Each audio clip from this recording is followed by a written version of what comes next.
Quart d'heure corrézien, le magazine d'information hebdomadaire de RGB, Bram FM, RCF Corrèze, Radio Pac et Brenige FM. Réalisé et présenté par Olivier Sérac. Bonjour tout le monde et bienvenue dans le 16e numéro de la saison du Quart d'heure corrézien. Quart d'heure où je vous propose de mieux comprendre les raisons de la colère agricole. Je suis allé sur le blocage de Brive cette semaine. Je vous propose aussi d'entendre les propositions de sortie de crise faites par Pascal Coste, le président du département de la Corrèze. Et enfin, nous ferons un détour en Dordogne au conseil municipal du Lardin-Saint-Lazare, commune qui se bat pour retrouver un repreneur potentiel pour son usine de papeterie. Le Quart d'heure corrézien, vous avez le menu. C'est parti.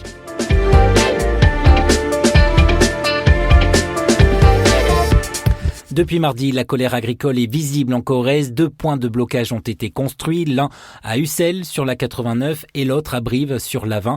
Colère contre le plan de gestion gouvernementale de la crise de la dermatose nodulaire contagieuse, crise dont je vous avais déjà parlé, c'était dans le 8e numéro du Quart d'heure corrézien.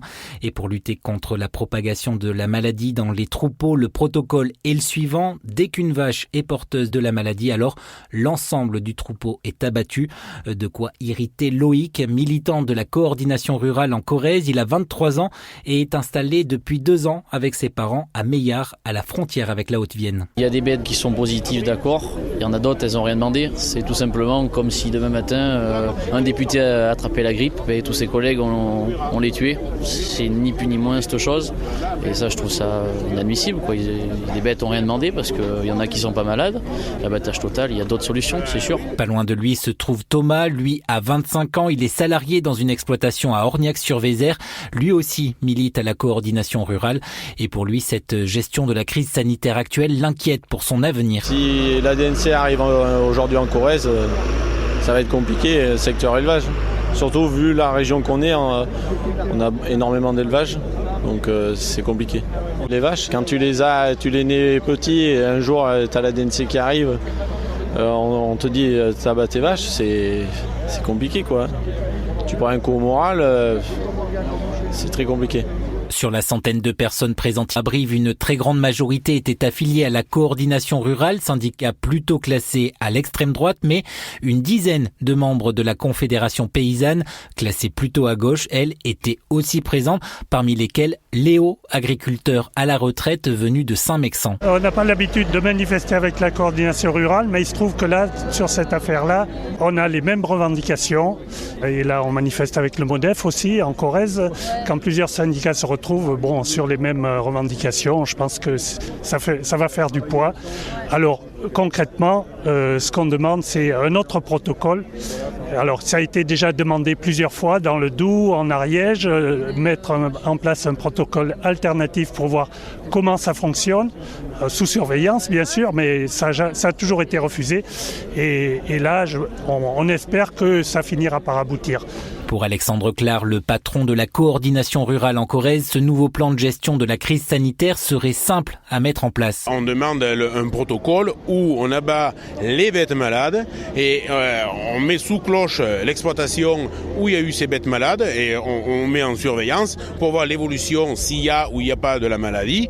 Et puis voilà, on ne peut pas abattre systématiquement des bêtes comme ça pour on ne sait pas pourquoi. Or, selon les pouvoirs publics, cette solution de l'abattage total serait l'unique voie afin d'éradiquer au plus vite l'expansion de la maladie. Un argument balayé d'un revers de main par Alexandre Clar. Bien sûr, et c'est pour ça aussi qu'elle est partie dans les 66, c'est pour ça aussi qu'elle est partie dans le 65, c'est pour ça aussi qu'elle est dans le 31, dans l'Ariège, dans le Doubs. Enfin, la solution n'est pas la bonne. Et lorsqu'on lui oppose un autre argument qui tente à dire que si la maladie s'est déplacée, c'est parce que des animaux, eux, ont été déplacés, là, l'agriculteur se montre encore plus ironique dans sa réponse. Mais bien sûr, une fois de plus, c'est la faute aux agriculteurs. On ne sait pas travailler, on n'a jamais su travailler. Et alors, ça devient pénible. Et là, il y a une colère qui monte, et je vous garantis le gros souci qu'on a derrière, c'est le souci où les gens, avec cette peur de l'abattage, ne préviennent pas quand il y a une bête qui est malade. Et qui mettent leur protocole personnel en place. Et c'est une crainte qu'on a. Ne rien dire et se dépatouiller seul dans son coin, ce n'est pas vraiment une solution pour Thomas. C'est un peu compliqué ça, la maladie se propage assez vite, mais bon oui, pourquoi pas. C'est une hypothèse? Oui, pour pas perdre des vaches, mais après c'est un risque à prendre. C'est un très gros risque. Et que les voisins l'attrapent. Et que les voisins disent qu'on a le DNC. Et après ça va vite, bouche à oreille.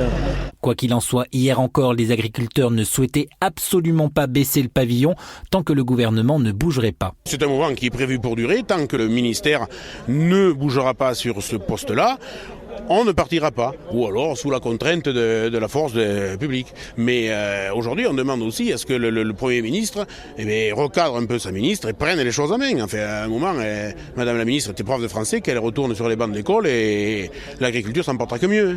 Et depuis, le gouvernement a annoncé de nouvelles vaccinations dans le sud-ouest, mais pas de quoi permettre aux agriculteurs de lever les blocages. Et face à cette crise, cette semaine, c'est le président du département de la Corrèze, Pascal Coste, agriculteur et éleveur de formation, qui a fait une proposition au gouvernement pour trouver une solution de sortie de crise.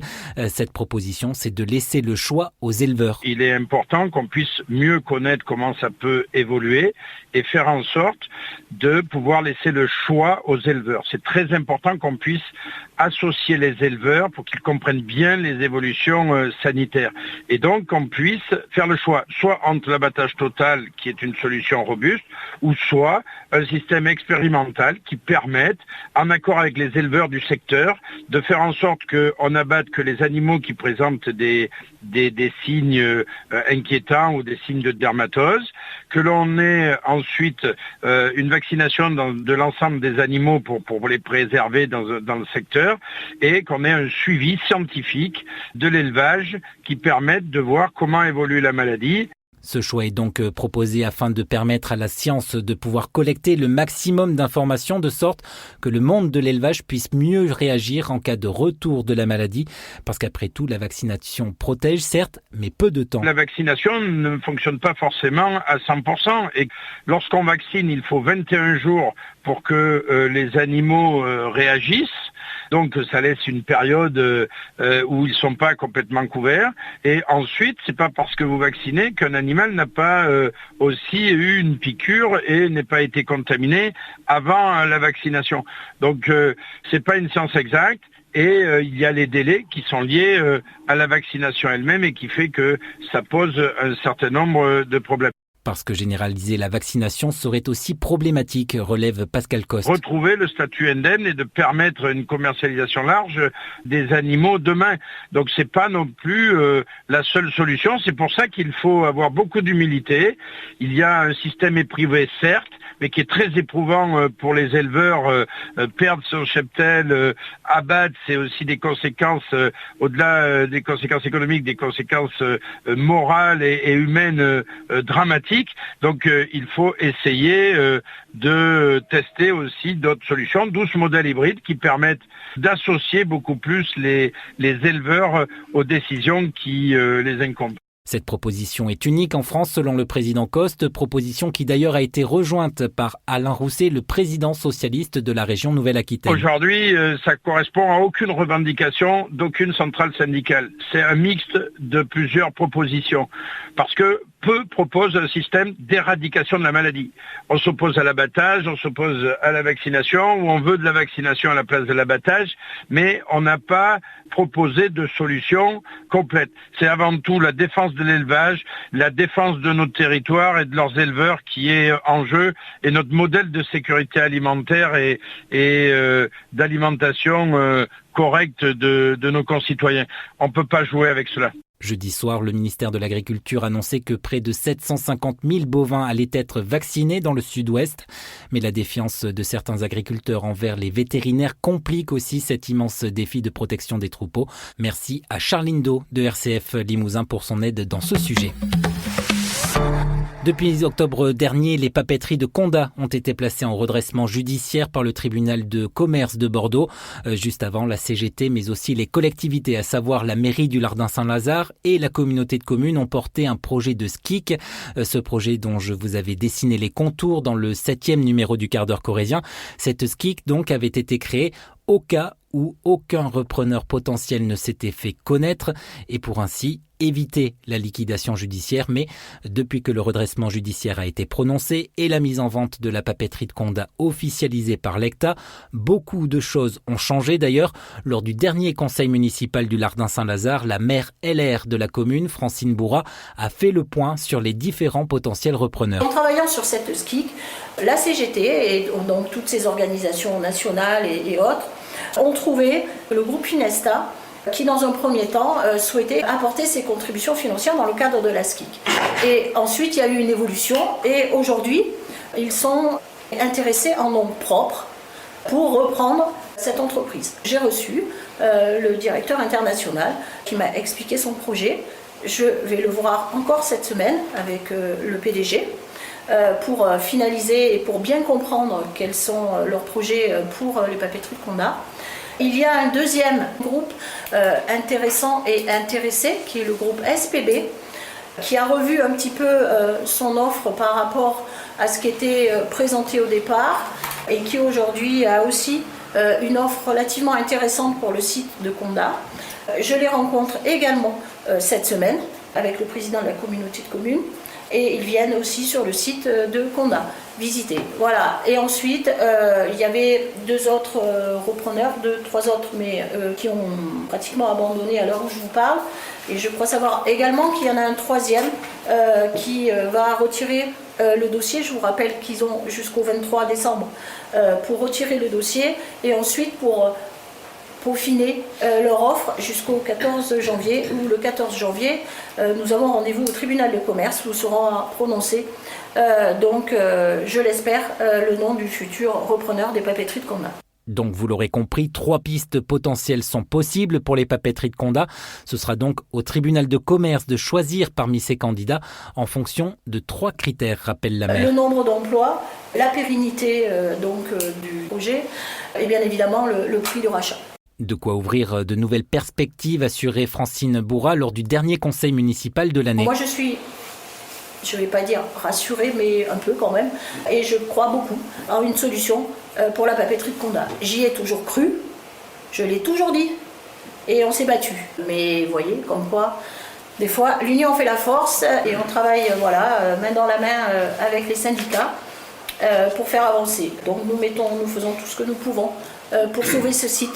Et je peux vous dire que aussi bien le président de la communauté de communes que moi-même, nous mettons notre âme et notre énergie aux côtés de la CGT et des syndicats pour sauver cette entreprise. Toutefois, la première magistrate du Lardin-Saint-Lazare ne veut absolument pas vendre la peau de l'ours avant de l'avoir tué. J'espère que ça ne se terminera pas comme Brandt, où c'est vraiment lamentable et je comprends la colère du maire. Je ressens exactement la même chose, les propos qu'il a tenus, je les comprends tout à fait. Nous sommes en train aujourd'hui de dilapider dans ce pays notre industrie, nos outils de production. Donc je crois qu'il est temps de réagir et de prendre notre destin en main. En attendant, les salaires des 202 derniers salariés des papeteries de Condat continuent d'être versés au moins jusqu'à la fin du mois de décembre parce que l'actuel propriétaire du site, l'industriel l'Hecta, donc, a vendu 2 autres sites industriels, vente qui a ainsi permis de renflouer un petit peu la trésorerie et donc de pouvoir payer ses salaires. Des salariés qui oscillent entre les jours de travail et les jours de chômage technique, parfois par manque de commandes, d'autres par manque de matières premières. Bref, durant 10 jours chaque mois, la production de papier glacine qui permet notamment de fabriquer des étiquettes. Cette production s'arrête.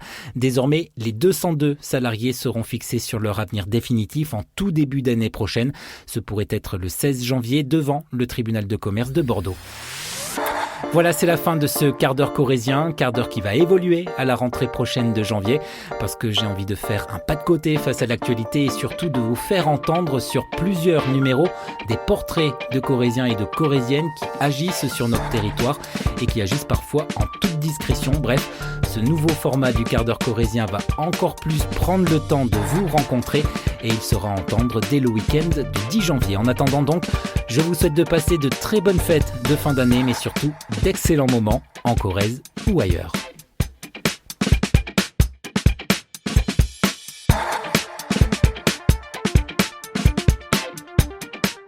Retrouvez le quart d'heure corrézien en réécoute sur nos sites internet, mais aussi sur les plateformes d'écoute Spotify, Deezer et Apple Podcasts.